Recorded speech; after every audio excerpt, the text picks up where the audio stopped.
diterangkan ini adalah memakan harta orang lain dengan ridhonya orang lain itu, tetapi ada satu syaratnya yang tidak terpenuhi, yaitu adalah tidak ridhonya syarat, karena syarat tidak membenarkan.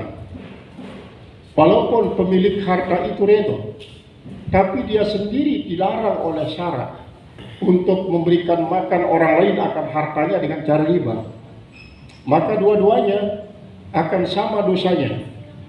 Al-akilu wal ma'kulu minhum, orang yang makan dan orang yang dimakan daripadanya itu sama, karena ar-ridha bil kufri kufrun wa ridha bil maksiati maksiatun. Jadi kalau dipandang dari segi keredaannya mungkin itu tidak salah, karena dia memberikan hartanya kepada orang, tetapi karena dia melanggar syarat, maka itulah yang menyebabkan dia mendapatkan dosa besar. Nah, kemudian yang kedua, zina. Seperti yang diterangkan sebelumnya, zina itu ada dua macam. Ada zina yang sifatnya perkosaan. Ada zina yang sifatnya adalah suka sama suka. Zina yang sifatnya perkosaan, maka orang yang memperkosa itu jelas mendapatkan dosa besar, sedangkan yang diperkosa adalah korban. Berarti si pemerkosa ini mendapatkan dosa dari dua jalan. Dosanya berkaitan dengan manusia, dosanya berkaitan dengan Allah karena dia melanggar syarat. Jadi dosa perkosaan itu adalah termasuk dia juga dosa berkaitan dengan hak manusia.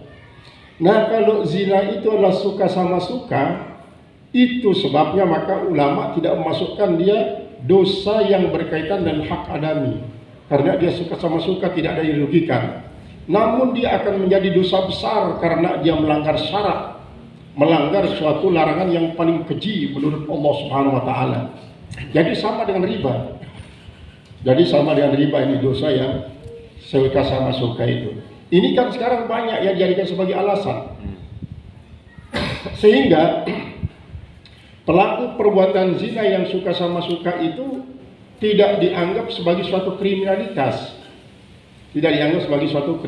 Kecuali kalau memang alasannya adalah melanggar undang-undang, pornografi dan lain sebagainya. Mereka itu baru dikenai hukuman, baik laki maupun perempuan. Sampai orang yang melakukan perzinahan online pun itu akan dikenai hukuman oleh negara.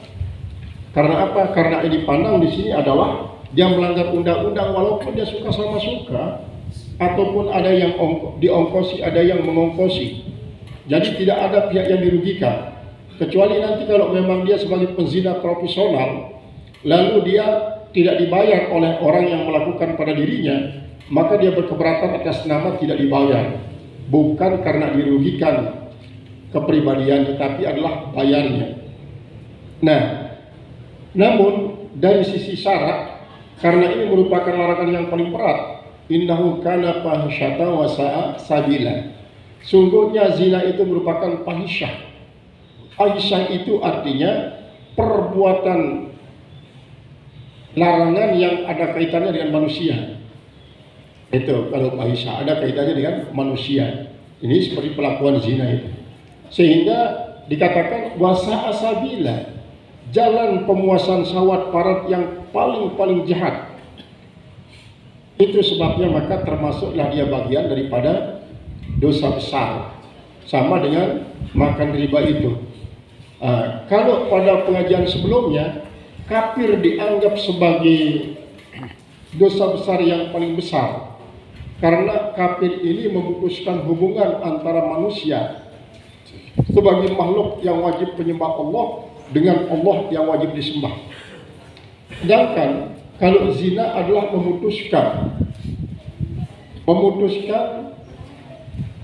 tali nasab yang sudah diatur oleh syara, sehingga dengan sebab dilakukan zina itu nasab menjadi terputus. Nasab yang sudah diatur oleh syara itu menjadi terputus. Kemudian karena yang kedua, dia dianggap sebagai salah satu hubungan yang untuk memutus antara seorang hamba yang wajib taat kepada Allah dengan perintahnya atiullah wa atiur rasul. Taatlah kepada Allah dan kepada Rasul, ternyata dia tidak taat. Dia melanggar larangan itu. Sehingga walaupun dia adalah merupakan dosa yang berhubungan hanya dengan Allah Ta'ala semata, namun tetap dikatakan dosa besar. Sehingga nanti dapat dikasih kesimpulan.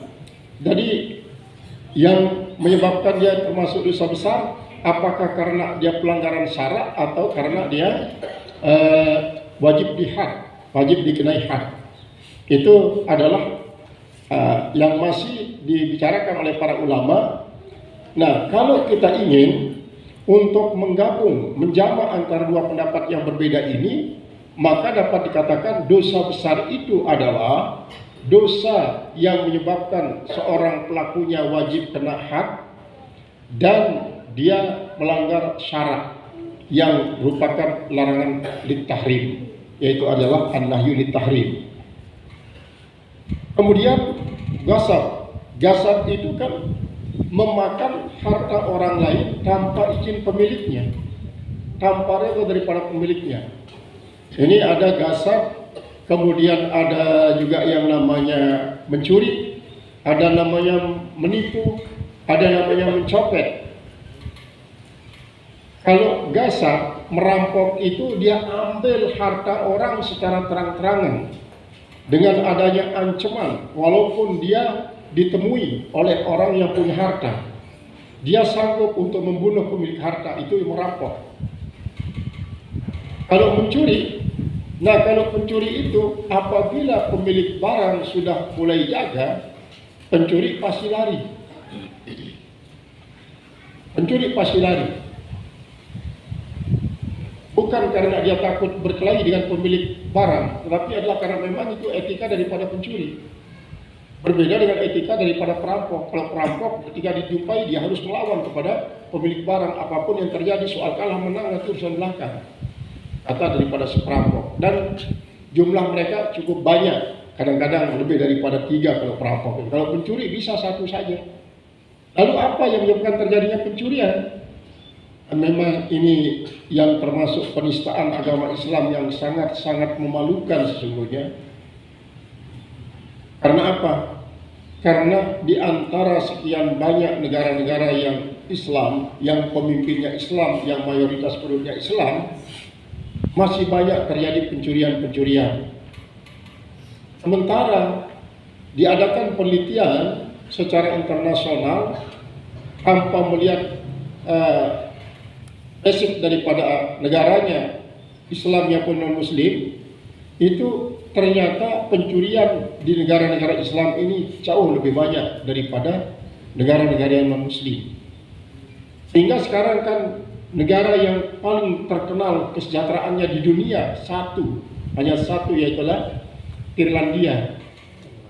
Irlandia ini negara non-Muslim. Irlandia itu kenapa dia mencapai yang namanya kesejahteraan yang paling tinggi di dunia? Karena dia memegang 3 prinsip utama. Pertama adalah prinsip kesederhanaan. Prinsip kesederhanaan. Kedua adalah prinsip kejujuran.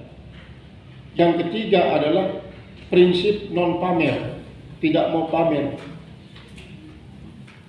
Tidak mau ada pamer-pamer. Sehingga ini yang menyebabkan Irlandia itu termasuk negara yang paling sejahtera hidupnya di dunia. Ketika diadakan penelitian, si peneliti itu coba menguji mental daripada masyarakatnya. Ada 160 negara diuji. Dengan cara di beberapa negara di daerah itu dibuang dompet yang berisi uang.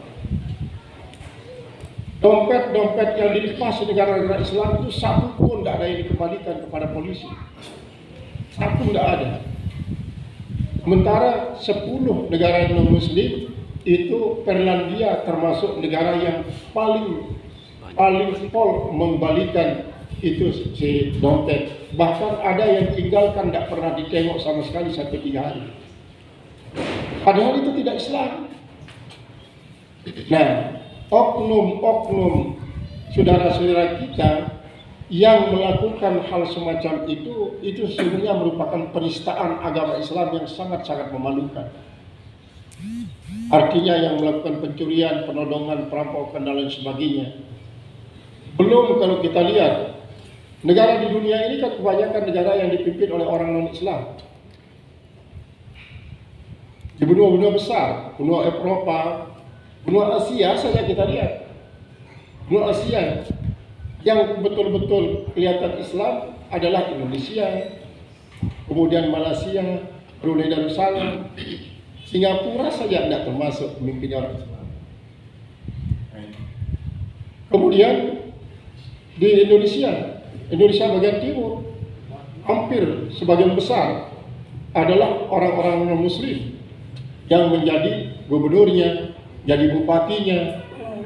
Berarti perjalanan masih sangat panjang bagi umat Islam untuk menguasai dunia ini.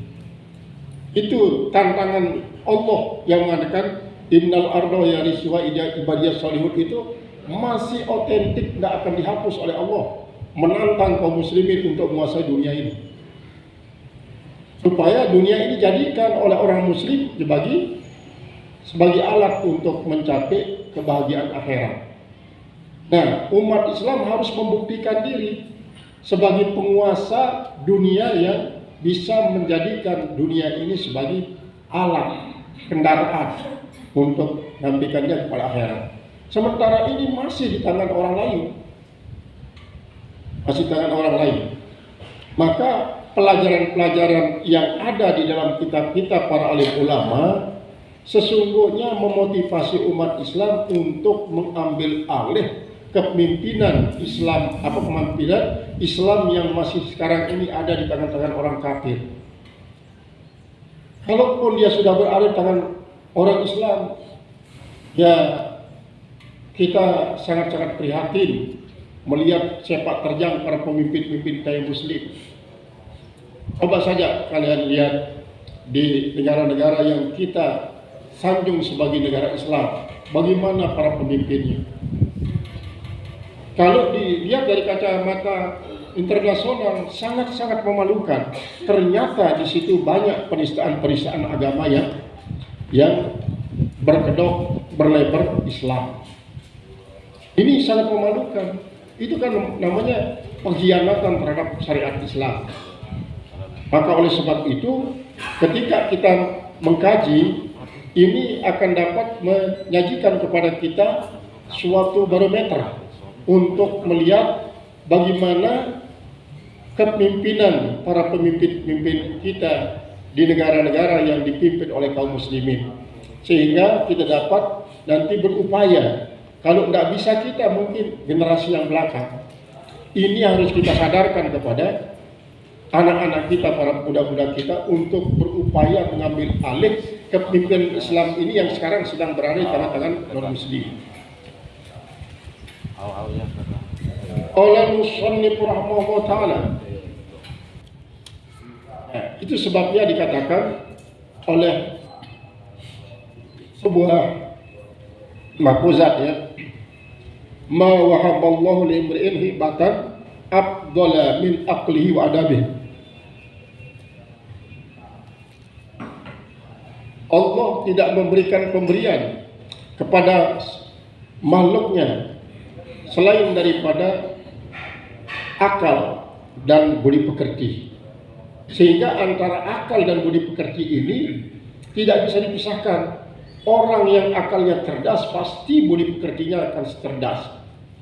Orang yang cerdas akalnya pasti budi pekertinya akan bagus, karena akalnya yang cerdas itu tidak akan pernah memberikan toleran kepada dirinya untuk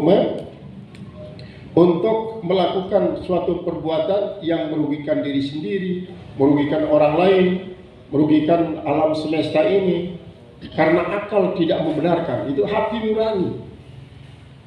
Mahaka fi nafsika fa haramun, katanya ada Rasulullah SAW. Apa yang menimbulkan keresahan, keraguan-raguan di dalam hati sanubarimu itu merupakan sesuatu yang haram. Maka hilangnya akal dengan sebab minuman keras itu, prosesnya yang membuat dia terjadi yaitulah minum. Maka minum minuman keras adalah haram. wa qad dalla alaihi tasdidatus syar'i. Dan sungguhnya telah menunjuk atasnya tasdidatus syar'i, yaitu pengerasan syarak, artinya larangan keras daripada syarak, ancaman-ancaman, kemudian wa tariqun nadri aidan, dan sudut pandangnya juga, sudut pandang daripada ini berada di tengah-tengah antara iman dan antara nafsu. Allah khaira bin nafsi dunal akli, bahkan tidak akan pernah ada kebaikan pada nafsu tanpa adanya akal. Jadi nafsu baik itu kan seperti yang sudah disebut, nafsu yang 7 itu pertama adalah nafsul ammarah bisu, kedua nafsul lawama, kemudian ketiga nafsul mutmainnah, kemudian yang keempat adalah nafsul mulhimah, kelima nafsul marhamah, kemudian yang keenam adalah nafsul radiyah, yang keduanya nafsul mardiyah. Ini di bawah-bawahnya yaitu nafsul ammarah bisu, nafsul lawamah, itu adalah yang perlu kita luruskan, dipengaruhi. Sedangkan nafsul mutmainnah itu sudah merupakan satu tingkat pertama bagi nafsu-nafsu berikutnya, sehingga nanti pada akhirnya Allah akan menghitab an-nafsul radiyah, ya ayyuhan nafsul mutmainnah irji'i ila rabbiki radiyatan mardiyah fadkhuli fi ibadi wadkhuli jannati. Qala al-musannif rahimahullah ta'ala, fa izalatul aqli minal kabair, maka menghilangkan akal itu bagian daripada dosa-dosa besar. Walakin hadza la yajri fi fitratin minal khamri, dan tetapi ini la yajri tidak akan berlaku fi fitratin pada satu tetes minal khamri daripada khamar. Artinya khamar itu kalau hanya sekedar setetes tidak memabukkan, tapi tetap haram. Itu apa kata daripada kaidah? Kaidah mengatakan kullu muskirin kathiruhu fakalilhu haramun, maka semua yang memabukkan ketika dia banyak maka sedikitnya haram. Misalnya setengah gelas itu memabukkan, 1 sendok tidak memabukkan tapi tetap haram. Apalagi 1 tetes tidak akan memabukkan tapi tetap haram. Maka meminum setetes khamar tidak termasuk dosa besar, tidak termasuk dosa besar karena ini sedikit, tetapi tetap saja dikatakan meminum suatu yang haram. Fala syakka fi annahu, maka tidaklah meragukan pada bahwasanya lau syariba ma'an, kalau dia meminum air, fihi kitratun minal khamri, yang di dalam air itu ada 1 tetes daripada khamar, lam yakun dzalika kabiratun, tidaklah yang demikian itu kabiratan menjadi dosa besar kalau hanya setetes. Wa innama huwa syariba ma'an najasin, dan hanya saja dia minum air yang najis. Karena apa? Khamar itu najis. Itu sebabnya kalau ada bejana, apakah itu kocor, apakah itu derigen, apakah itu botol, kalau ditaruhkan minuman keras, maka berarti botol ini sedang menjadi tempat benda najis. Kalau kita tuangkan dia, minuman keras itu masih ada tersisa najis di dalam botol tersebut, maka wajib kita bersihkan. Kita bersihkan dia supaya najisnya hilang. Karena bagaimanapun mahalnya, bagaimanapun modernnya, yang namanya minuman keras itu semuanya adalah najis. Semuanya najis. Sekalipun dia sudah sangat sedikit, tidak sampai tataran memabukkan karena sedikitnya, tapi tetap saja dia haram. Sehingga kalau setetes khamar kita masukkan ke dalam air 1 kocor, air 1 kocor ini semuanya najis. tidak boleh kita minum. Walaupun kita kalau minumnya tidak termasuk dosa besar karena dia tidak memabukkan, karena sudah dicampur dengan air. Qala al-musannif rahimahullahu ta'ala wal kitratu wahdaha, dan satu tetes itu sendiriannya fi mahali syakki, dia masuk dalam tempat keraguan-raguan. Wa ijabu syar'i al-hadda, dan mewajibkan oleh syarat akan hadnya di dosa besar itu adalah dosa yang mewajibkan had. Faba'da dzalika minal kabairi bisyar'i, maka fayu'addu dzalika, maka dianggaplah yang demikian itu minal kabairi, daripada dosa besar bisyar'i, jadi dengan pandangan syarat. Sama seperti tadi itu kan, ini khamar kita beli dari orang secara sukarela, tetapi ingat, membeli khamar, menjual khamar, orang yang disuruh membeli, orang yang sedang hadir pada tempat minuman khamar, orang yang menjadi wakil pedagang khamar, walaupun dia sendiri tidak ngambil barangnya, tetap dia dapat dosa. Itu semua yang terlibat dalam aktivitas penghamaran itu adalah semuanya berdosa. Itu sama dengan riba. Akilur riba wa syahiduhu wa wakiluhu wa mu'inuhu, semuanya adalah mendapatkan dosa yang sama. Begitu juga meminum khamar yang memabukkan ini. Qala al-musannif rahimahullahu ta'ala